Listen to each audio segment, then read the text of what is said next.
to see you again. Jadi in this occasion kita lanjut dari apa yang kita pernah bahas sebelumnya gitu ya. Kalau the previous step itu kita bahas tentang collecting your resources. Nah, sekarang kita move to how to utilize those resources to help you write. Jadi kita akan mulai bahas tools-nya gitu ya, perangkatnya. Misalkan perkenalkan kalian sama Notebook LM gitu ya. Notebook LM itu adalah salah satu fitur, salah satu web-based service AI yang dimiliki oleh Google. Dan itu terintegrasi gitu ya, terintegrasi sama Google Workspace kalian.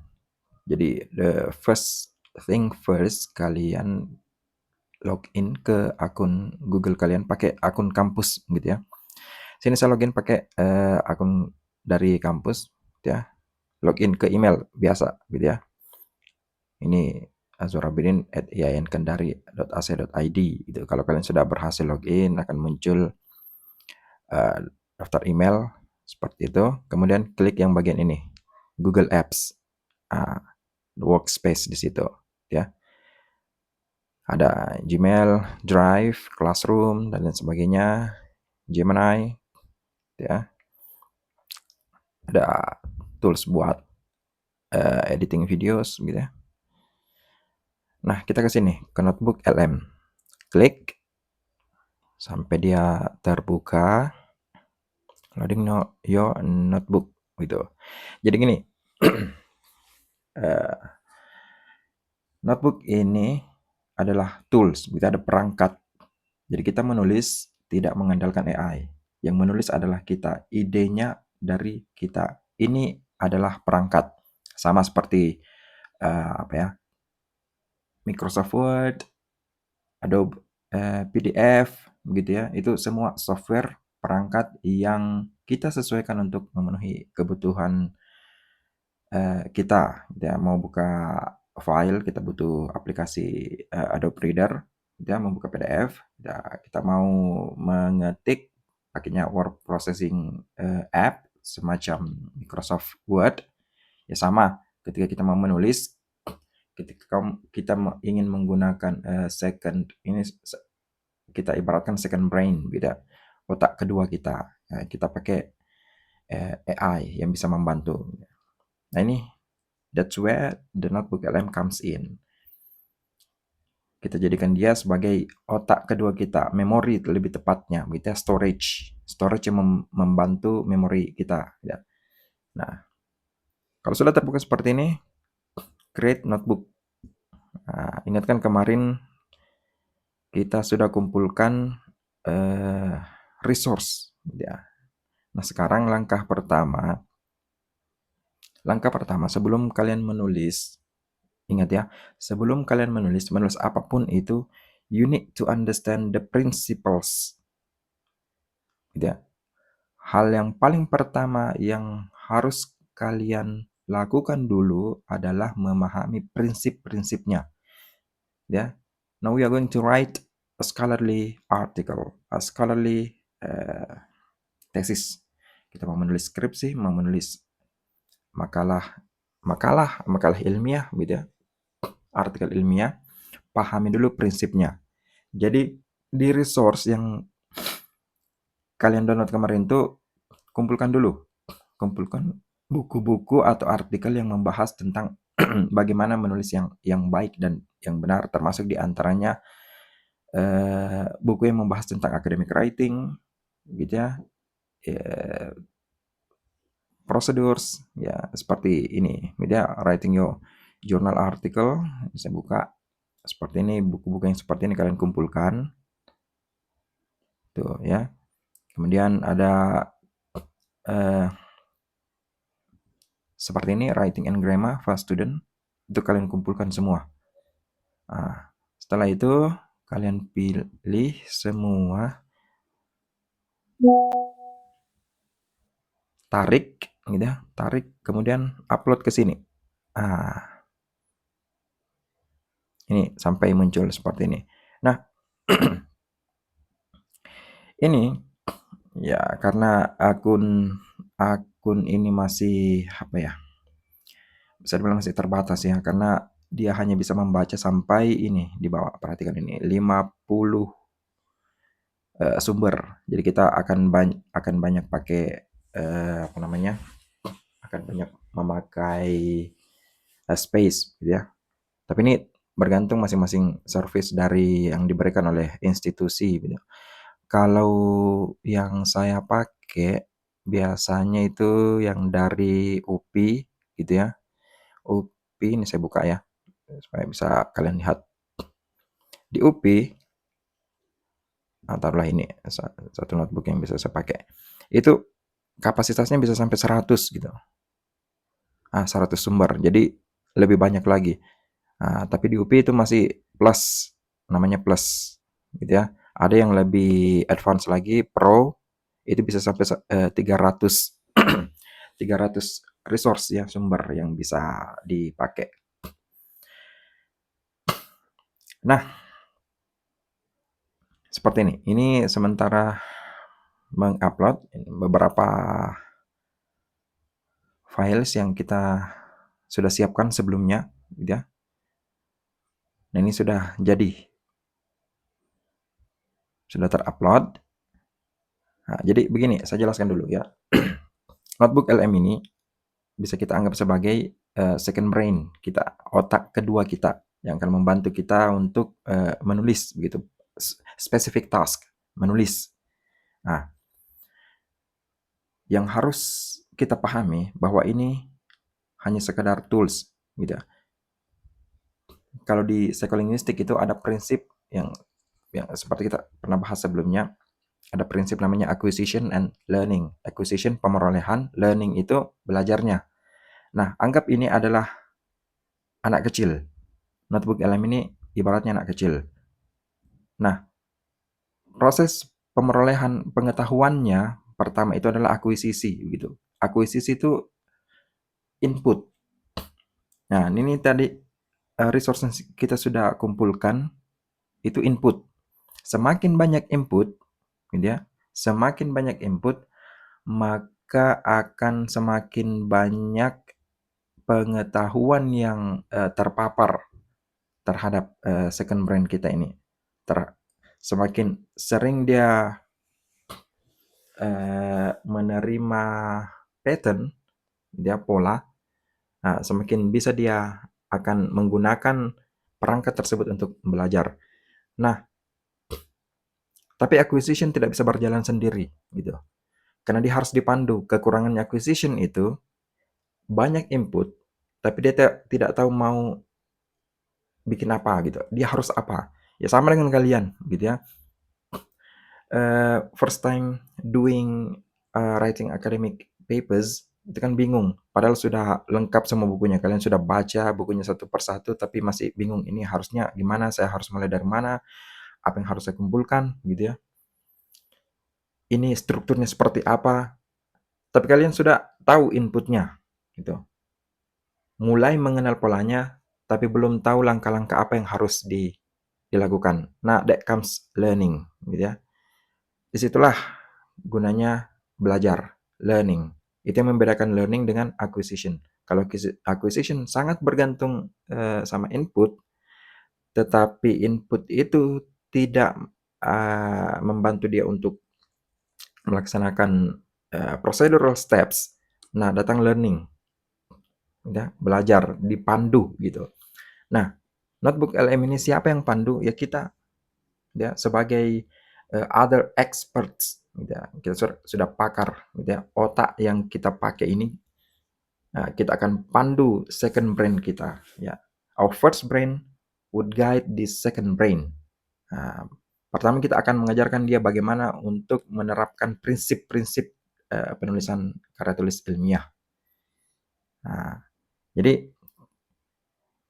AI itu sangat bergantung sama prompt yang kita berikan. Nah, sekarang saya akan mengajarkan kalian bagaimana membuat prompt, menyusun prompt. Saya upload ini prompt engineering guides. Nah, ini prinsipal yang pernah saya bahas atau pernah saya buat sebelumnya. Jadi ada sumber beberapa sumber tentang AI prompt engineering, gitu ya, bagaimana menulis prompt itu saya kumpulkan semua. Nah, ini hasil akhirnya, prinsip-prinsipnya. Jadi ada anatominya seperti apa, core prompt equation, begitu ya. Nah, sama sama yang akan kita lakukan saat ini. Nah, kemudian audience alignment, ini prinsip-prinsip yang harus diikuti sama notebook LM ketika dia mengeksekusi sebuah task, gitu ya, sebuah apa namanya, tugas yang saya berikan, gitu. Ini akan saya bagi nanti di grup, gitu ya, buat kalian praktek. Itu sudah saya input prompt engineering, ya. Ini sudah masuk. Nah, sekarang kita mulai, gitu ya. Jadi kita minta dia untuk membuat prompt yang akan membantu kita untuk menulis skripsi ataupun artikel ilmiah. Ya, jadi pertama act as an expert in scholarly academic writing and anggaplah dia assume role as a professor, gitu ya, a professor in academic writing with extensive expertise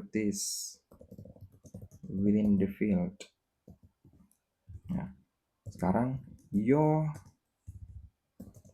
main primary task is to structure. Ya, kita akan minta dia untuk menyusun dulu, ya, structure and outline core and fundamental principles, rules, and protocols. Kenapa kita butuh ketiganya? Gini ya, jadi principles itu adalah nilai-nilai yang akan diadopsi sama AI ini, ya, notebook LM ini, supaya dia tidak melanggar batasan-batasan tertentu. Rules itu adalah spesifik apa ya? Spesifik scope, cakupan yang bisa dia pahami sampai di mana batas eksekusi tugasnya. Kemudian protocols adalah panduan, berfungsi dari panduan yang diturunkan dari principles and rules. Jadi ada principles and rules, ada aturan-aturan, kemudian protocols ini yang membatasi, gitu ya, yang membatasi langkah-langkahnya seperti apa nantinya. Jadi kita butuh ketiganya. Jadi your main primary task is to structure and outline core and fundamental principles, rules and protocols of writing scholarly. Ya, kalian mau tulis apa gitu? Mau tesis gitu ya, atau scholarly article, ya. Kalau artikel ya artikel adalah seperti ini. Pilih salah satu, kita mau bikin tesis lah dulu, gitu. Nah, seperti itu prioritasnya, dia harus menyusun prinsip, aturan dan protokolnya dulu, seperti itu ya. Nah, tadi kan kita sudah punya prompt engineering. Nah, ini kita minta dia untuk advance. Sorry, kita lengkapi dulu ini artikel from all available reference text and books within the source. Source itu maksudnya ini ya, within the sources. Sourcesnya notebook LM. Jadi kita minta dia membaca semuanya, ya. Read every sentence, every line, and every document to draw your knowledge from in great extensive details atau in great comprehensive bisa ya, pakai tadi extensive. Nah, before executing this task, improve and enhance this from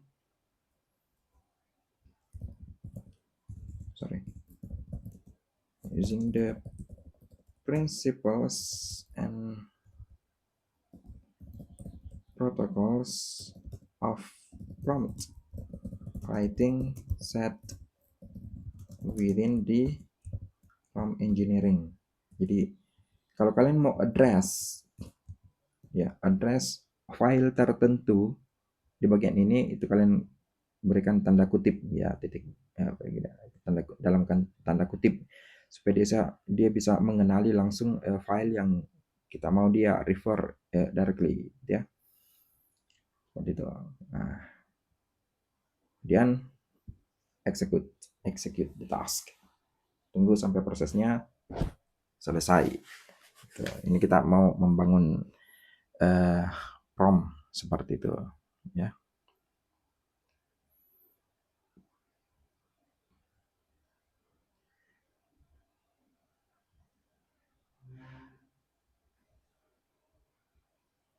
Nah, ini udah selesai. Nah, jadi dia sebelum mengeksekusi tasknya itu dia enhance prompt dulu. Enhance prompt for scholarly synthesis, seperti itu. Jadi ini hasilnya gitu ya. Fundamental Protocol of Scholarly Academic Writing. Nah, jadi ini prompt yang dia perbaiki gitu ya. Advance dari prompt yang kita ini tadi, ini kan prompt kita berikan gitu ya. Dia advance, improve promptnya jadi seperti ini. Act as a distinguished professor of academic rhetoric and scholarly composition, extensive expertise in peer review management, doctoral supervision, cross-disciplinary discourse analysis. Dia perbaiki promptnya, kemudian inilah hasilnya, Fundamental Protocol of Scholarly Academic Writing. So what you are going to do is to copy this, copy, and then open your word processing app, Microsoft Word, tak paste di sini.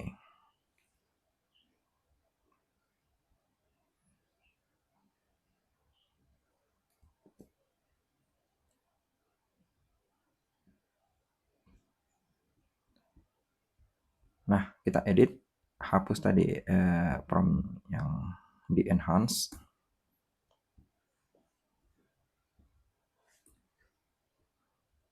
The next one is we need to go into details. Gitu ya, we need to go into details. Pertama, the interaction. Jadi kita minta lagi dia untuk menyusun secara spesifik apa sih yang harus diperhatikan pada saat menulis introduction, bagian introduction. Nah, go to specific part of the scholarly academic writing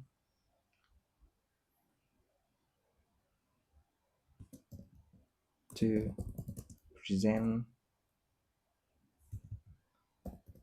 extensive details. Begin with the introduction section, gitu ya. Provide principles, rules, and protocols of how to structure the introduction section. Go into details, including the subsections,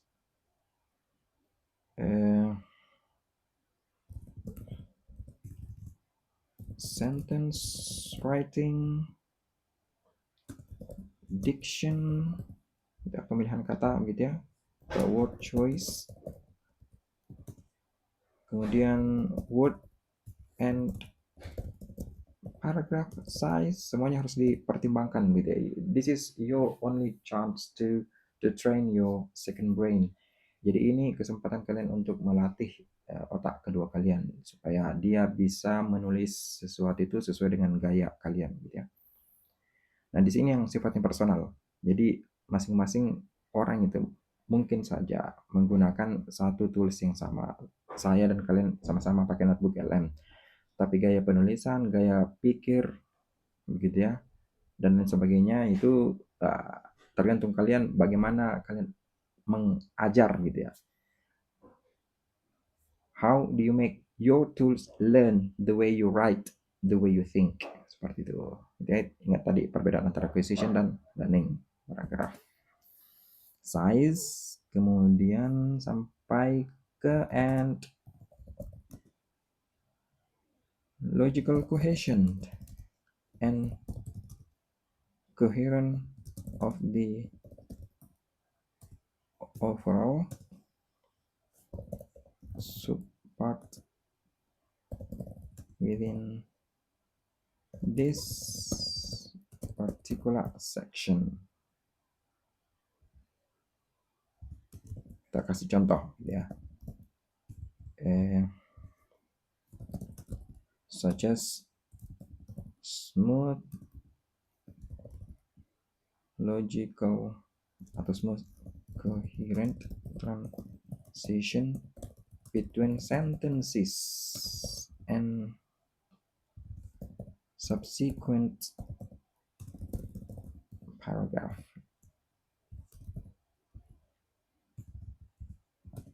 etc. dan lain-lainnya seperti itu. Nah, itu dia. Remember tadi kita mau dia improve dulu pakai prompt engineering gitu ya. Kita ingatkan dia. Remember to improve and enhance this prompt using the principle and protocols of prompt writing set within the prompt engineering. Execute the task. Reading full chapters, reading through pages. Jadi akan menulis sambil menunggu itu kita siapkan ini. Ini kan sudah ada secara umum gitu ya. Mulai dari introduction, literature review, materials, method, result section, discussion. Kita ke bagian layout, breaks, next page untuk introduction-nya, enhance prompt for introduction protocols. Ini definitive protocol. Nah, kita copy, paste, hapus tadi ini, enhance personal gitu ya. Nah, ini definitive protocol for structure and scholarly introduction. Nah, ini dia akan nulis semuanya. Nah, kemudian kita next breaks, next page, minta dia move, kasih pujian lah, excellent. Now move to next section, literature review. Nah, kalian bisa copy prompt yang tadi di riwayat chat gitu ya, provide principles dan lain sebagainya gitu ya. Nah, kalau mau enter di ingat ya, kalau mau enter di kolom chat jangan langsung klik enter ya, tapi tekan dulu shift kemudian enter gini. Kalau dia langsung enter itu dia akan langsung eksekusi prompt yang ada. Jadi kalau mau menambahkan prompt mau dan butuh input begitu, jangan langsung tekan enter, tapi tekan dulu shift, kemudian enter. Tuh ya, kita perbaiki. Provide principal rules of how to structure. Nah, kita ganti literature review section. Nah, detailsnya seperti itu sama yang tadi ya. Next.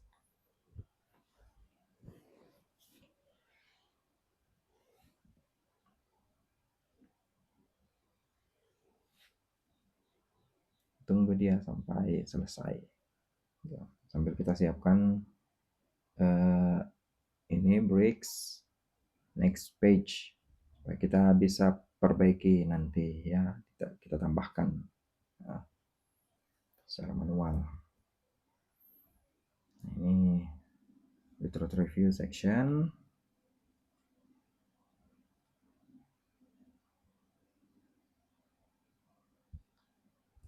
Copy, paste.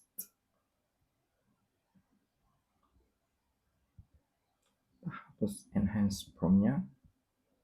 Literature review. Tuh ya.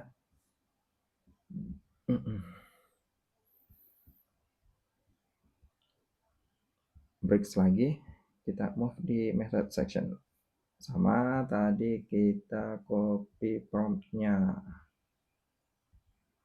Nah, dan ganti semua literature review dengan methods atau dalam kurung research methodologies.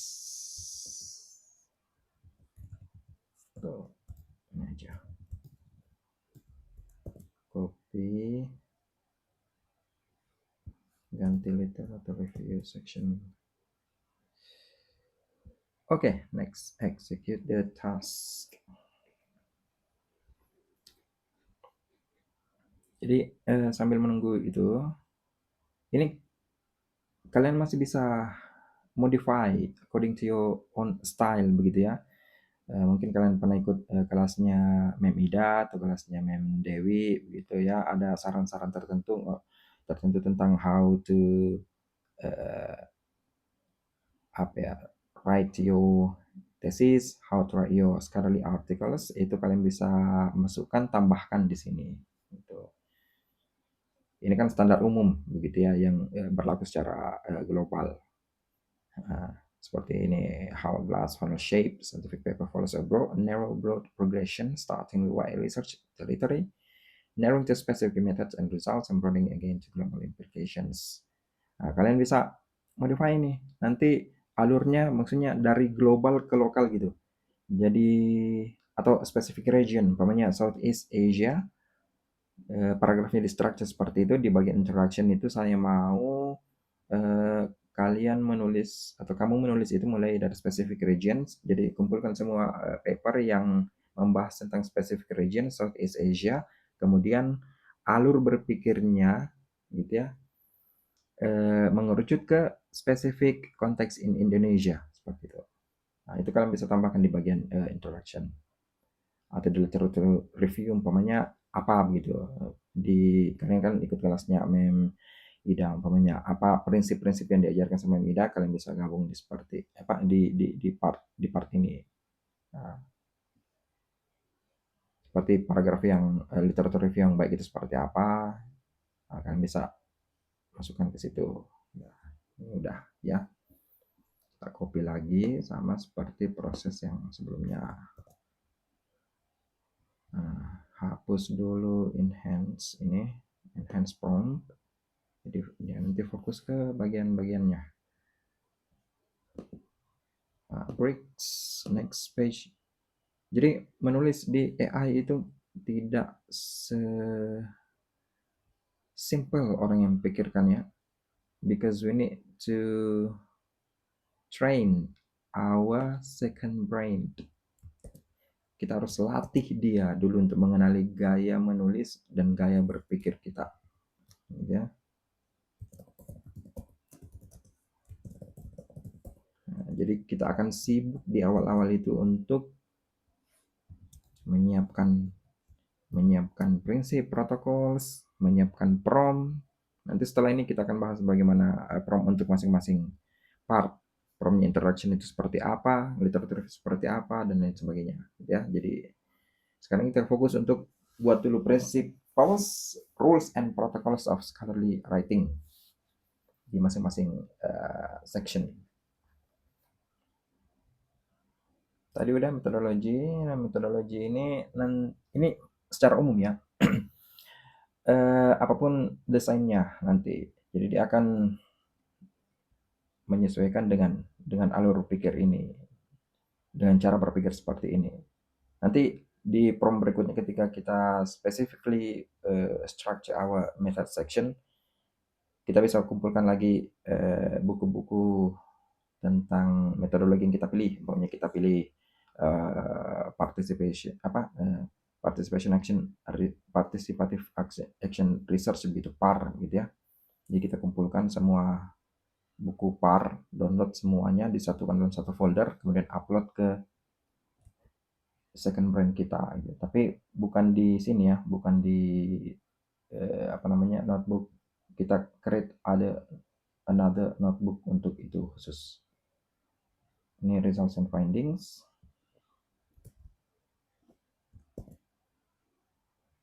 Jangan lupa hapus enhanced prompt.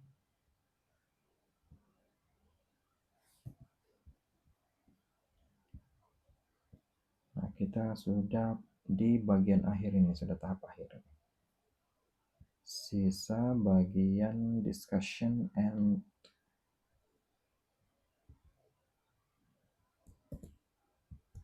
conclusion gitu ya. Discussion and conclusion.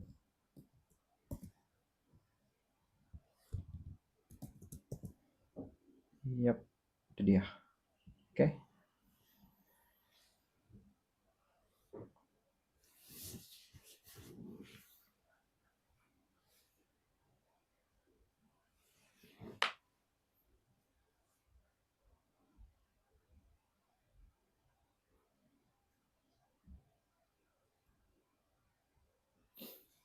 Outlining key elements.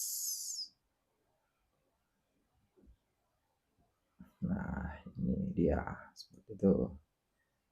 Fundamental protocol for scholar discussion and conclusion. Logical cohesion, use driven coherence. Nah, oke, kita copy, simpan, paste.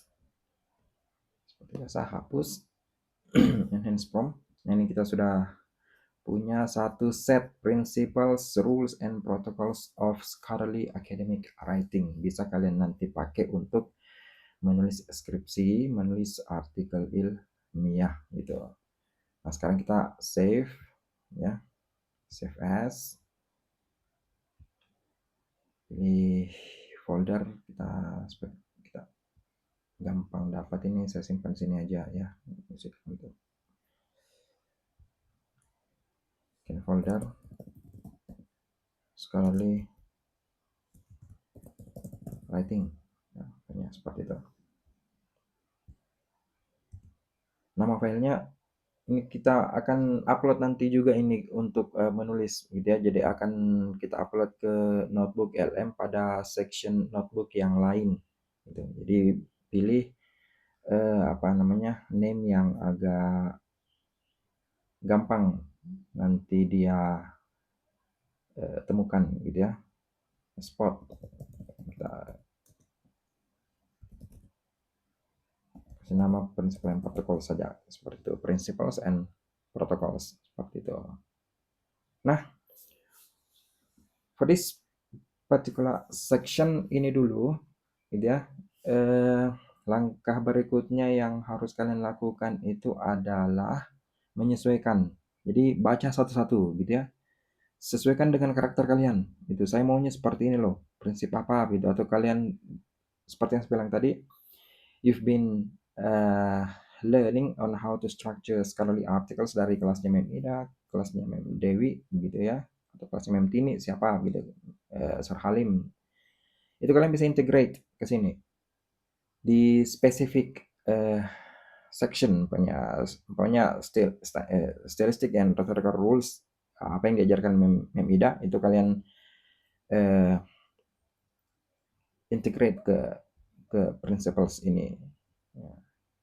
Jadi nantinya ketika kalian menulis pakai AI, and I assume you must use AI in your academic writing, pasti kalian pakai AI, gitu ya. Tapi you use AI, you write with AI responsibly. Kalian menggunakan AI itu secara bertanggung jawab begitu. Ada standar, ada bars. You setting bars to your AI to write to certain rules and principles. Jadi AI-nya tidak menulis asal-asalan, dia menulis berdasarkan standar tertentu. Nah, standar yang sudah kita berikan, ya, set supaya dia tidak, ya, stepping out of the lines, ya, tidak melanggar batas-batasan tertentu, gitu ya. Nah, jadi kalian silakan modify ini tugas kalian berikutnya, membuat ini, modify sesuai dengan style kalian.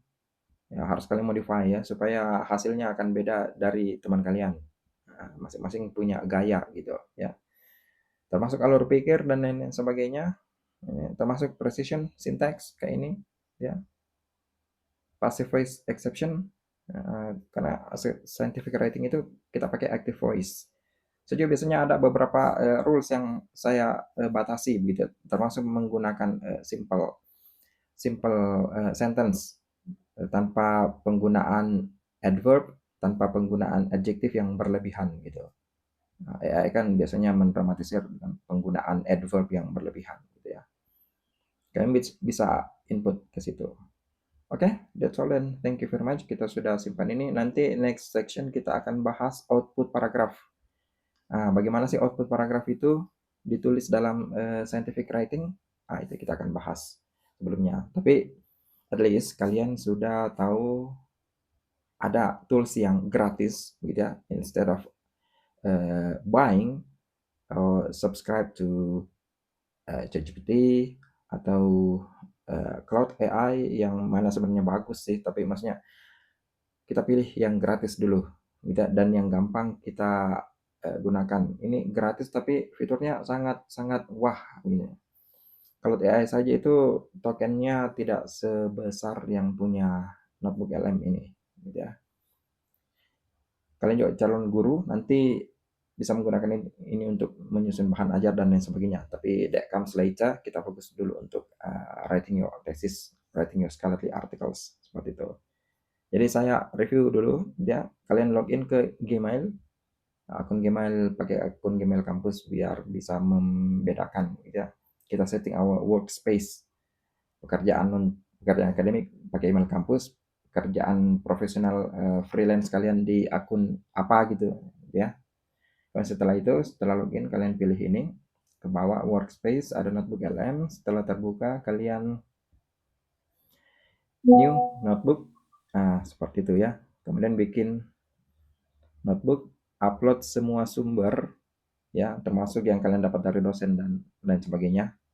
Nah, cara downloadnya seperti apa itu kan ada di video sebelumnya ya. Oke, that is all, and thank you very much for joining our session. We'll see you in the next. Assalamualaikum warahmatullahi wabarakatuh.